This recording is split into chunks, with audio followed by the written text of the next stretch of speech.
नमस्कार, मैं हूं श्री नारायण तिवारी और आप देख रहे हैं नेशनल न्यूज। शिवसेना प्रमुख व महाराष्ट्र के मुख्यमंत्री उद्धव ठाकरे और उनके चचेरे भाई राज ठाकरे के बीच अब निजी तौर पर आरोप प्रत्यारोप शुरू होते नजर आ रहे हैं। अब तक यह लग रहा था कि दोनों भाई एक दूसरे को बचाते हुए अपनी राजनीति कर रहे थे, लेकिन अब ठाकरे खिलाफी संघर्ष करते नजर आएंगे, ऐसा माहौल बनता दिख रहा है। महाराष्ट्र में कृष्ण जन्मोत्सव और उसके बाद जो माखन चोर की भूमिका वाले त्योहार को दही हंडी के रूप में मनाया जाता है। मानवीय पिरामिड बना करके उस पर एक कोई चढ़ता है और दही की हंडी तोड़ता है और इसके बाद वो पुरस्कार लिखा जाता है। इसे महाराष्ट्र में दही हंडी कहते हैं। एक कृष्ण जन्मोत्सव के रूप में ही मनाया जाता है और बहुत ही प्रचलित, बहुत पुराने समय से चली आ रही परंपरा है। कोरोना के बहाने, यह सच है कि कोरोना के बहाने महाराष्ट्र सरकार बहुत सारे हिंदू त्योहारों पर अंकुश लगाती चली आ रही है। आगे भी उसका इरादा ऐसे दिख रहा है कि हिंदू त्योहार न होने पाए, ऐसा आरोप भाजपा और अब मनसे अर्थात महाराष्ट्र नवनिर्माण सेना लगाने लगी है। महाराष्ट्र नवनिर्माण सेना के वरिष्ठ नेता पूर्व विधायक बाला नांदगांवकर ने तो स्पष्ट शब्दों में कहा है कि मौजूदा राज्य सरकार हिंदू विरोधी है। लगभग यही बात महाराष्ट्र नवनिर्माण सेना के सारे नेता कह रहे हैं। मंगलवार को तो राज ठाकरे ने स्पष्ट शब्दों में उद्धव ठाकरे पर करारा प्रहार किया। सामान्य तौर पर इधर वो बचते दिख रहे थे। जब से महाराष्ट्र नवनिर्माण सेना ने अपना स्वरूप चेंज किया है, पहले यह केवल परप्रांतीय विरोधी, हिंदी भाषी विरोधी पार्टी के रूप में अपनी छवि बना ली थी। इससे उसका ग्राफ काफी नीचे शून्य रसातल को चला गया था। यह बात महाराष्ट्र नवनिर्माण सेना के रणनीतिकारों को समझ में आ गई थी और वो मौका ढूंढ रहे थे, ऐसा मौका तलाश रहे थे कि अपने परिवर्तन लाएं।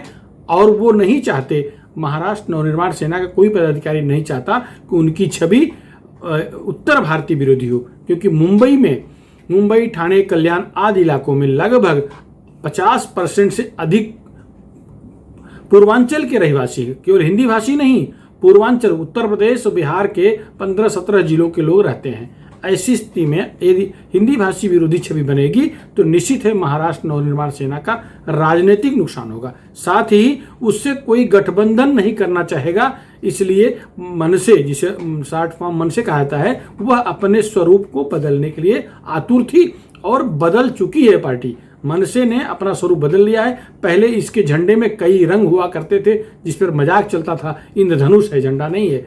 अब उसमें विशुद्ध रूप से भगवा वह रंग केसरिया हो गया है। तो केसरिया रंग होने के बाद महाराष्ट्र नवनिर्माण सेना शुद्ध हिंदू पार्टी बनने की तरफ बढ़ रही है।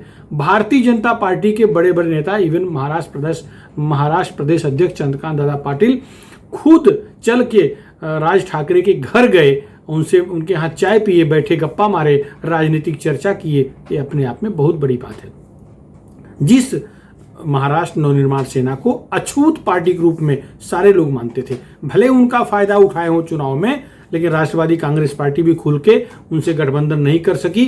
कांग्रेस कदापि नहीं कर सकी। भाजपा तो स्पष्ट इनकार कर दिया था पिछले चुनाव में कि जब तक मनसे का और जो स्वरूप है वो बदल करके हिंदी भाषी द्रोही जो स्वरूप बना है उसे परिवर्तन नहीं आता, उनसे गठबंधन करना, उनसे समझौता करना असंभव है। वो पहले परिवर्तन लाएं, अपने को दिखाएं, सिद्ध करें, इसके बाद कुछ सोचा जा सकता है। तो अब जब शिवसेना से भाजपा का नाता लगभग टूट चुका है, राणे कांड के बाद, राणे की गिरफ्तारी के बाद तो स्पष्ट हो गया है कि भारतीय जनता पार्टी शिवसेना के करीब अब जाने के लिए इच्छुक नहीं है। केंद्रीय नेतृत्व जिस तरह से नारायण राणे का साथ दे रहा है, उससे क्लियर है कि अब निकला हुआ दांत अंदर नहीं जाएगा। अब गठबंधन होना असंभव है। असंभव ही मान करके ये मामला सब आगे बढ़ रहा है। तो मंगलवार के दिन, जिसे महाराष्ट्र में दही हंडी कहा जाता है, उस दिन राज ठाकरे ने जिस तरह से उद्धव ठाकरे पर निजी हमले किए हैं, उसको देख करके ये लग रहा है कि यह हमला बीएमसी चुनाव मुंबई महानगर पालिका चुनाव और उसके साथ राज्य की 10 महानगर पालिकाओं, कुल मिला के 11 महानगर पालिकाओं के चुनाव होने जा रहे हैं। यह उसके लिए उसके सफलता के लिए एक मार्ग तैयार करने का काम किया जा रहा है।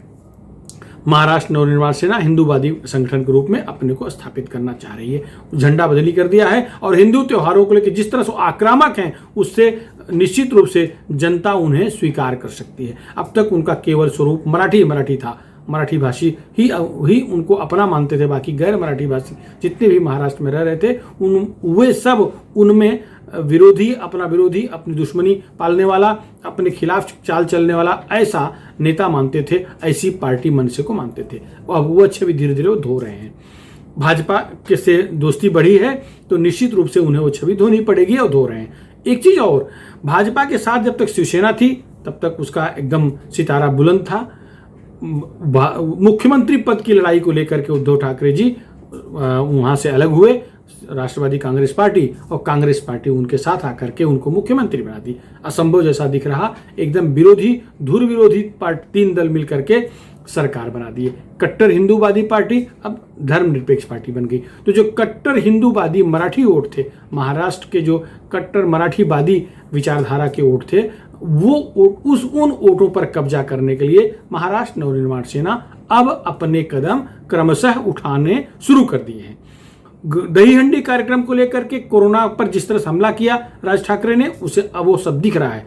चुनाव के दौरान ये मुद्दे भुनाए जाएंगे, शिवसेना पर, उद्धव ठाकरे पर, इस लोकशाही आघाड़ी सरकार पर, महाराष्ट्र की सरकार पर हिंदू विरोधी होने का जो आरोप लगाया जा रहा है वो टारगेट कर किया जा रहा है, वो निश्चित योजना के तहत आरोप लगाया जा रहा है। भाजपा तो लगा ही रही है, लेकिन आज उद्धव ठाकरे के सगे चचेरे भाई राज ठाकरे ने उन पर इस तरह का आरोप लगा दिया।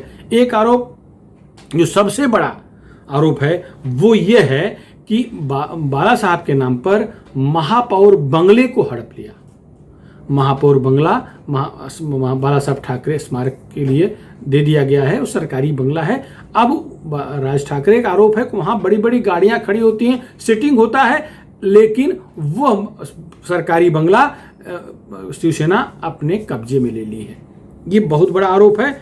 ऐसा निजी आरोप कभी वो लगाते नहीं थे, एक दूसरे पर निजी वार करने से वो बचते थे, लेकिन लगता है राज ठाकरे अब निजी वार करना शुरू कर दिए हैं।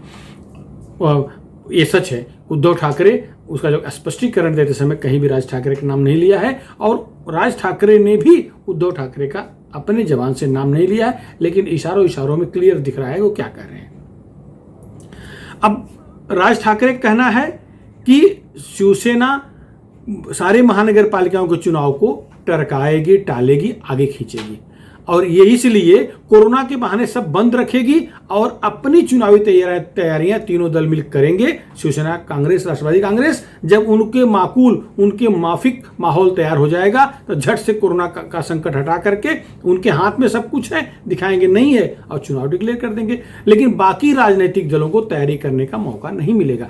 यह चिंता उनको सता रही है। वो कह रहे हैं कि अब सब तोड़ो, कोई कोरोना नहीं है, कोरोना कहीं दिख नहीं रहा है। अपनी पार्टी को आदेश दे चुके हैं, पहले तो दही हंडी पर आदेश दिए थे कि दही हंडी मनाओ। सारे कार्यकर्ताओं ने सारे नियम कानून पुलिस को धता बताते हुए आधी रात से लेकर के मंगलवार दिन भर जहां मौका मिला दही हंडी मनाए। भले मानवीय पिरामिड बड़ा नहीं बनाए, लेकिन दही हंडी का कार्यक्रम किए, उनका जो आदेश था उसको तोड़े। 23 लोगों के खिलाफ FIR भी दर्ज हुआ है और उन्हें गिरफ्तार भी किया गया, डिटेन किया और छोड़ दिया गया है। ये इसको लेकर के शिवसेना से टकराने के पूरे मूड में महाराष्ट्र नवनिर्माण सेना के सैनिक दिख रहे थे। एक दिन पहले भी चेतावनी भरे शब्दों में नवनिर्माण सेना के अविनाश यादव ने कहा था कि ये नारायण राणे कार्यकर्ता हम नहीं हैं, हम राज ठाकरे कार्यकर्ता हैं, आके भिड़ के दिखाओ। अर्थात सीधा था, भाई से भाई का टक्कर है, सैनिक से सैनिक का टक्कर है, बराबरी का मुकाबला है। इसमें अगर टकराव होगा तो कौन जीतेगा कौन हारेगा यह अभी कह पाना मुश्किल है। नारायण राणे पर कई तरह के आरोप प्रत्यारोप लगाए जा सकते हैं। मनसे से निकले, शिवसेना से निकले नेता हैं, एक तो उनके लिए माइनस पॉइंट रहेगा ही, लेकिन जिस तरह से आक्रामक हैं वो शिवसेना पर भारी पड़ रहे हैं, इस बात को भारतीय जनता पार्टी मान रही है। शिवसेना पर अगर कंट्रोल अंकुश लाना है तो नारायण राणे को ही आगे करना पड़ेगा। या अब तो भाजपा के लोग यहाँ तक कहने लगे हैं कि नारायण राणे को खुली छूट दे दी जाए, तुम्हें मुख्यमंत्री बन जाना है, तुम जो चाहो करो। स्पष्ट लोग कह रहे हैं कि नारायण राणे सरकार गिरा करके मुख्यमंत्री बन करके बचे हुए पूरे कार्यकाल को सरकार के रूप में चलाएंगे। यह क्षमता उनके अंदर है। यह विश्वास अब भाजपा के लोग करने लगे हैं। देवेंद्र फडणवीस का जो सौम्य स्वभाव है, सौम्य चेहरा है, वह चेहरा शिवसैनिकों को नियंत्रित कर पाएगा, वह उनका स्वभाव शिवसैनिकों पर कंट्रोल ला पाएगा, ऐसा अब भाजपा के वरिष्ठ नेताओं को लगने लगा है। उन्हें भी अब देवेंद्र फडणवीस पर कहीं के संदेह हो रहा है। सौम्य चेहरा, सुशील चेहरा, पढ़ा लिखा व्यक्ति, एकदम मृदुभाषी, यह सारे गुण देवेंद्र फडणवीस में हैं। लेकिन सामने अगर शिवसैनिक जैसे उग्र रूप वाले लोग हों तो उनसे निपटने के लिए, लोहा से लोहा काटने के लिए लोहा की आवश्यकता पड़ती है। ऐसा उग्र स्वभाव वाला ही व्यक्ति चाहिए, वो अपनी पार्टी को उसी तेवर पर ले जाने वाला व्यक्ति चाहिए। इस बात को भाजपा के वरिष्ठ नेता मानने लगे हैं। राणे की यात्रा सफल हुई विफल हुई, जिसको जो कहना हो कहे, लेकिन भाजपा के रणनीतिकारों की निगाह में राणे सफल रहे, यात्रा सफल रही है। एक टकराव हो गया, उन्होंने निजी आरोप लगा दिया, चुनाव की तैयारी का आरोप लगा दिया। और चुनाव की तैयारी खैर तीनों दल हैं, उसमें कांग्रेस है, राष्ट्रवादी है, और उनके साथ मित्र कांग्रेस वाले हैं। तो तीनों तैयारी चुपचाप कर रहे हैं और अपने फायदे के लिए डिक्लेयर करने के ऐसा मनसे का मानना है। ये तो बड़ी बात पूरा हो ही गई। अब अगला टकराव ये है कि दही हंडी मना लिए। राज ठाकरे ने कहा है कि जितने हिंदू मंदिर है सब खोलना पड़ेगा, अगर नहीं खोलते, अगर आदेश नहीं होता है तो हमारे मन सैनिक, महाराष्ट्र नवनिर्माण सेना के सैनिकों को शॉर्ट फॉर्म में मन सैनिक भी कहते हैं, हमारे मन सैनिक जाकर के घंटानाद करेंगे, जबरदस्ती दरवाजे खोलेंगे और मंदिरों को खोल देंगे। यह चुनौती है, रोक के कोई दिखाए। राज ठाकरे का अपना एक शैली है, अपनी स्टाइल है, रोक के कोई दिखाए। तो ये उनका जो अब रूप तैयार हो रहा है और जो हिंदूवादी नेता का रूप तैयार हो रहा है, इसे भाजपा का एक वर्ग पसंद कर रहा है। उद्धव ठाकरे शिवसैनिकों से टकराने के लिए जो चीज़ चाहिए, जो गुण चाहिए, वो गुण राज ठाकरे में है। राज ठाकरे का एक जो बहुत बड़ा अवगुण था उनकी पार्टी का और उनका उत्तर भारतीय विरोधी जो उनका तेवर स्वरूप बन चुका था, उससे भाजपा दूर भाग रही थी। अभी भाजपा इनका पूरा जो कलंक लगा है पुराना, वो धोया नहीं गया है। खुल के गठबंधन करेगी ऐसा अभी नहीं लग रहा है, लेकिन इस बारे में विचार भाजपा कर सकती है ऐसा अब लग रहा है। महापौर बंगले का आरोप लगाए और दूसरा टकराने की बात कर दिए कि मंदिर खोलने का। तीसरा एक और आरोप लगा दिया है राज ठाकरे ने कि उनकी फटती है, बाहर नहीं निकले तो हम क्या करें। और राज ठाकरे ने अपने सैनिकों से कहा बाहर निकलो, सारे कार्यक्रम, सारे त्यौहार करो, पार्टी की तैयारी करो, चुनावी, ये सब तैयारी चल रही है। इनको मालूम है चुनाव अचानक डिक्लेयर होगा तो पार्टी अपनी पार्टी को गठित नहीं कर पाएगी, नेतागण पूरा तैयारी नहीं कर पाएंगे, इससे तैयारी लग गए हैं। ये तीनों जो गंभीर किस्म के आरोप हैं, बाहर न निकलने वाला, महापौर बंगला का और हिंदू विरोधी प्लस हिंदू मंदिरों को न खोलने का, ये सारे मुद्दे से लग रहा है कि भविष्य में दोनों भाई में टकराव होगा, गंभीर टकराव होगा। वैसे इसका जो प्रत्युत्तर देना हुआ उद्धव ठाकरे जी को, उन्होंने बड़े संयमित भाषा में कहा कि कानून की धज्जियां उड़ा करके कोई दहीहंडी बना लिया तो बहुत बड़ा काम नहीं किया। वो कोई स्वतंत्रता आंदोलन है नहीं था कि जीत लिए।